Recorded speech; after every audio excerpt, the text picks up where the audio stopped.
35년이라는 시간이 어떻게 흘러갔는지 모르겠어요. 저는 오은자, 올해로 66이 되었습니다. 간호조무사로 일하며 두 아이를 키우고 남편과 함께 작은 아파트도 장만했죠. 그런데 3년 전 남편이 갑작스럽게 세상을 떠났어요. 폐암이었는데 발견했을 때는 이미 손 쓸 수 없을 정도로 진행되어 있었거든요. 남편이 떠나고 혼자 지내는 시간이 참 길게 느껴졌습니다. 그러던 어느 날 큰아들이 찾아왔어요. 엄마, 우리랑 같이 살아요. 집에 혼자 계시면 적적하잖아요. 그 말이 얼마나 고마웠는지 몰라요. 이사한 날 며느리가 따뜻하게 맞아주었어요. 어머님, 편하게 생각하시고 지내세요. 여기가 이제 어머님 집이에요. 처음 몇 달은 정말 행복했어요. 손주들 학교 보낼 준비를 도와주고 가족들과 함께 식사를 했죠. 오랜만에 느껴보는 가족의 온기였습니다. 그런데 시간이 지나면서 뭔가 달라지기 시작했어요. 아침에 부엌에 나가면 며느리가 조금씩 불편한 기색을 보이더라고요. 어머님, 제가 할게요. 쉬세요. 처음엔 배려라고 생각했는데 점점 부엌에 들어가는 것 자체가 눈치 보이기 시작했어요. 손주들과 놀아주는 것도 마찬가지였어요. 숙제를 도와주려고 하면 요즘은 교육 방식이 달라서 할머니가 가르치시면 헷갈려 해요라고 하고 같이 텔레비전을 보려고 하면 지금은 공부 시간이에요 하면서 방으로 데려가더라고요. 점심때 혼자 라면이라도 끓여 먹으면 저희 식단이 있는데 그런 거 드시면 건강에 안 좋아요 하고 친구들이랑 통화하다가 목소리가 조금만 커져도 아이들이 공부하는데 조용히 해주세요 했어요. 제일 서운했던 건 아들의 태도였어요. 며느리가 그렇게 할 때마다 아들에게 눈짓을 보냈지만 아들은 항상 침묵했어요. 나중에 둘이 있을 때 조심스럽게 이야기를 꺼내봤죠. 얘야, 내가 여기 있는 게 불편하니? 그러자 아들이 하는 말이 엄마 무슨 소리예요? 다들 적응하는 시간이 필요한 거예요. 엄마도 조금만 참아주세요. 라고 하더군요. 어느 날이었어요. 거실에서 텔레비전을 보고 있는데 며느리가 친구와 통화하는 소리가 들렸어요. 우리 시어머니? 아예 나갈 생각은 없으신가 봐. 퇴직금이랑 연금 다 있으신데도 그냥 우리 집에 눌러 앉으신 거지 뭐. 우리가 모시는 게 당연하다고 생각하시나 봐. 진짜 피곤해 죽겠어. 그 말을 듣는 순간 가슴이 무너져 내리는 것 같았어요. 조용히 방으로 들어와서 한참을 울었어요. 내가 정말 눈치 없는 사람이었구나. 그날 밤 잠을 이룰 수가 없었어요. 나는 여기서 어떤 존재인가, 가족인가, 손님인가, 아니면 그저 거추장스러운 짐인가. 다음 날 아침 통장을 꺼내서 계산을 해봤어요. 퇴직금으로 받은 돈, 매달 나오는 국민연금, 남편이 남긴 보험금까지 다 합쳐서 얼마나 되는지 따져봤죠. 작은 원룸 월세는 얼마일까? 혼자 생활비는 얼마나 들까? 빠듯하긴 했지만 불가능한 건 아니었어요. 며칠을 고민했어요. 혼자 사는 게 두렵기도 했고, 이 나이에 새로운 시작을 한다는 게 막막하기도 했죠. 하지만 존중받지 못하는 삶보다는 혼자라도 당당하게 사는 게 낫다는 생각이 들었어요. 아들에게 이야기했어요. 엄마가 나가서 살겠다. 너희들한테 부담 주고 싶지 않다. 부동산을 돌아다니기 시작했어요. 처음엔 막막했죠. 드디어 작지만 깨끗한 원룸을 찾았을 때 마음이 얼마나 설렜는지 몰라요. 이사하는 날 아들이 도와주겠다고 했지만 거절했어요. 이삿짐 센터를 불러서 혼자 짐을 옮겼죠. 작은 침대, 작은 책상, 작은 냉장고. 모든 게 작았지만 온전히 제 것이었어요. 첫날 밤, 혼자 누워 있는데 눈물이 났어요. 서러워서가 아니라 해방감 때문이었어요. 드디어 자유로워졌구나. 누구 눈치도 보지 않고 내가 하고 싶은 대로 할 수 있구나. 처음엔 모든 게 서툴렀어요. 혼자 장을 보고, 혼자 요리하고, 혼자 청소하는 것. 그래도 하나씩 배워갔어요.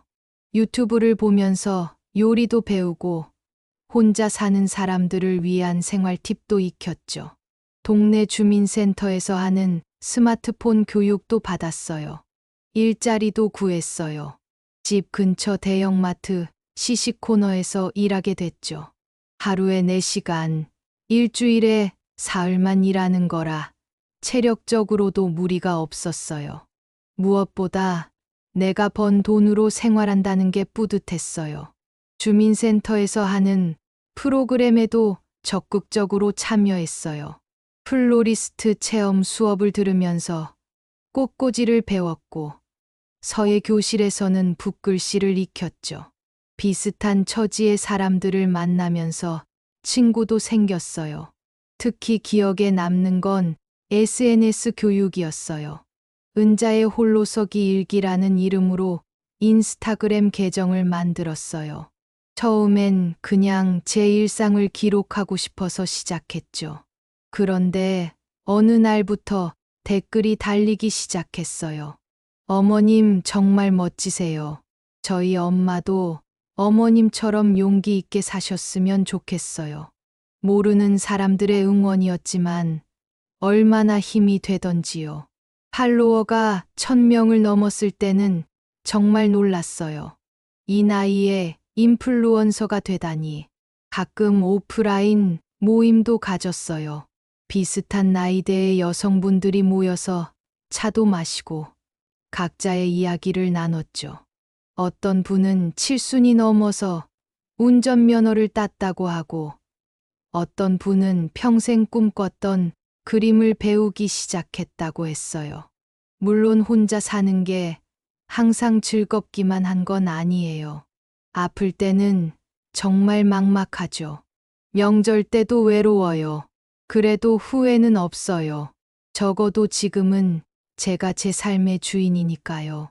아침에 일어나는 시간도, 잠드는 시간도, 먹고 싶은 음식도, 만나고 싶은 사람도 모두 제가 결정해요. 요즘은 새로운 목표가 생겼어요. 일본어를 배우고 있거든요. 젊은 시절부터 일본 여행을 가고 싶었는데, 이제라도 일본어를 배워서 혼자 여행을 가보려고요. 동네 도서관에서 책도 많이 읽어요.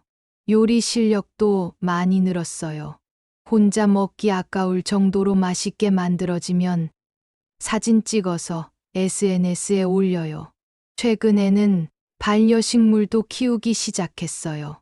작은 화분 몇 개로 시작했는데 이제는 베란다가 작은 정원처럼 됐어요. 가끔 손주들이 보고 싶을 때가 있어요. 하지만 먼저 연락하지는 않아요. 그들에게는 그들의 삶이 있고 저에게는 제 삶이 있으니까요. 아들도 가끔 안부 전화를 해요. 엄마 잘 지내세요? 그럴 때마다 잘 지낸다. 걱정하지 말라고 해요. 며느리와의 관계도 예전보다 나아졌어요. 거리를 두니까 오히려 서로 편해진 것 같아요. 적당한 거리가 때로는 더 좋은 관계를 만들어주는 것 같아요. 이제 1년이 지났어요. 혼자 살기 시작한 지 정확히 1년이 됐죠. 돌아보면 참 많은 일이 있었어요. 처음엔 무서웠고, 외로웠고, 막막했어요. 하지만 지금은 안정되었고, 평화롭고, 행복해요. 얼마 전에 SNS에 이런 글을 올렸어요. 혼자라는 건 외롭기도 하지만 무엇보다 존중받는 자유였어요. 이 나이에도 다시 시작할 수 있습니다. 그 글에 수백 개의 좋아요와 댓글이 달렸어요. 한 분이 이런 댓글을 남겼어요. 어머님 덕분에 저도 용기를 얻었어요. 그 댓글을 읽으면서 생각했어요. 내가 누군가에게 희망이 될 수 있구나. 지금도 매일이 도전이에요. 오늘은 뭘 먹을까? 어디를 갈까? 무엇을 배울까? 작은 선택들이지만 모두 제가 하는 선택이에요. 그게 얼마나 소중한지 이제야 알게 됐어요. 가끔 친구들이 물어요. 후회 안 해? 그럴 때마다 이렇게 대답해요. 편한 것보다 중요한 게 있어. 바로 존중받으며 사는 거야. 나이 들었다고 해서 누군가에게 기대어 살 필요는 없어. 오늘도 아침 일찍 일어나서 공원을 걸었어요. 집에 돌아와서는 따뜻한 차를 마시며 오늘 하루 계획을 세웠어요. 내일은 플로리스트 수업이 있는 날이에요. 다음 주에는 SNS 모임이 있어요. 앞으로의 계획도 많아요. 봄이 되면 제주도 여행을 가려고요. 여름에는 수영을 배워보려고요. 가을에는 그동안 모은 일본어 실력으로 도쿄 여행을 갈 계획이에요. 요즘 가장 큰 변화는 제 자신을 사랑하게 됐다는 거예요. 예전에는 항상 누군가의 엄마, 누군가의 아내로만 살았어요. 이제는 오은자라는 한 사람으로서 제 자신을 돌보고 아끼고 사랑해요. 거울을 볼 때마다 스스로에게 말해요. 오늘도 수고했어. 잘하고 있어. 며칠 전에 오랜만에 병원에 갔어요. 정기 검진 받으러 간 거였는데 의사 선생님이 놀라더라고요. 작년보다 훨씬 건강해지셨네요. 무슨 특별한 비결이라도 있으세요? 그때 자연스럽게 대답했어요. 행복하게 살고 있거든요. 그게 최고의 보약인 것 같아요. 지난주에는 손녀에게서 편지가 왔어요. 할머니 보고 싶어요. 할머니가 혼자 사신다고 해서 걱정돼요. 건강하세요. 사랑해요. 짧은 편지였지만 눈물이 났어요. 답장을 썼어요. 할머니는 잘 지내고 있단다. 혼자 있지만 외롭지 않아. 매일 새로운 걸 배우고 있거든. 요즘 새로 시작한 게 또 있어요. 자서전을 쓰고 있거든요. 그냥 제 인생 이야기를 적어보는 거예요. 나중에 손주들이 읽어봤으면 좋겠어요. 쓰다 보니 잊고 있던 기억들이 떠올라요. 제 인생이 참 풍성했구나 싶어요. 앞으로 얼마나 더 살지 모르겠어요. 하지만 두렵지 않아요. 적어도 지금 이 순간 제 삶을 살고 있으니까요. 누구의 엄마도 누구의 할머니도 아닌 오은자로서 살고 있으니까요.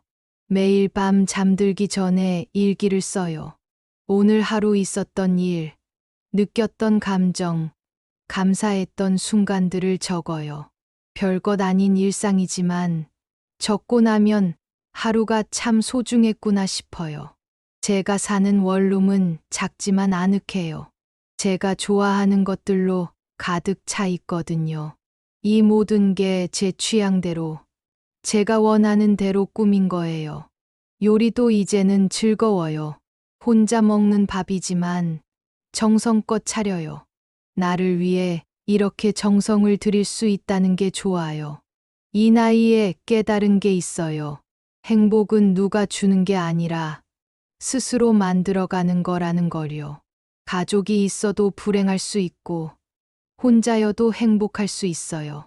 중요한 건 내가 내 삶을 어떻게 바라보고 어떻게 살아가느냐예요. 저는 지금 제 인생의 새로운 장을 쓰고 있어요. 66년 인생의 마지막 장이 아니라 새로운 시작의 첫 장을요. 혼자 산다는 건 때로는 외롭고 때로는 두렵기도 해요. 하지만 그보다 더 큰 자유와 존중이 있어요. 제 속도대로 걷고 제 방식대로 살고 제 취향대로 선택할 수 있는 자유. 많은 분들이 저처럼 살 수는 없을 거예요. 각자의 상황이 다르니까요. 하지만 한 가지만큼은 꼭 기억했으면 좋겠어요. 나이가 들었다고 해서 인생이 끝난 게 아니라는 걸. 60이든 70이든 80이든 언제든 새로 시작할 수 있다는 걸. 우리에게는 아직 살아갈 날들이 있어요. 그 날들을 어떻게 채워갈지는 우리가 결정할 수 있어요. 저도 처음엔 무서웠어요. 하지만 한 걸음 내디뎠더니 길이 보였어요. 그 길을 따라 걷다 보니 여기까지 왔고요. 제 이야기가 누군가에게 작은 위로가 되었으면 좋겠어요. 우리는 나이 들었지만 아직 끝나지 않았어요. 오늘도 저는 제 작은 원룸에서 하루를 시작해요. 이 하루가 온전히 제 것이라는 게 감사해요. 저 오은자는 66의 나이에 새로운 삶을 시작했어요. 혼자이지만 외롭지 않고 작은 공간이지만 부족하지 않아요. 매일이 도전이고 매일이 성장이에요. 여러분도 할 수 있어요. 나이는 숫자일 뿐이에요. 작은 한 걸음이라도 내디뎌 보세요. 그 한 걸음이 새로운 삶의 시작이 될 수 있어요. 이 나이에도 다시 시작할 수 있습니다.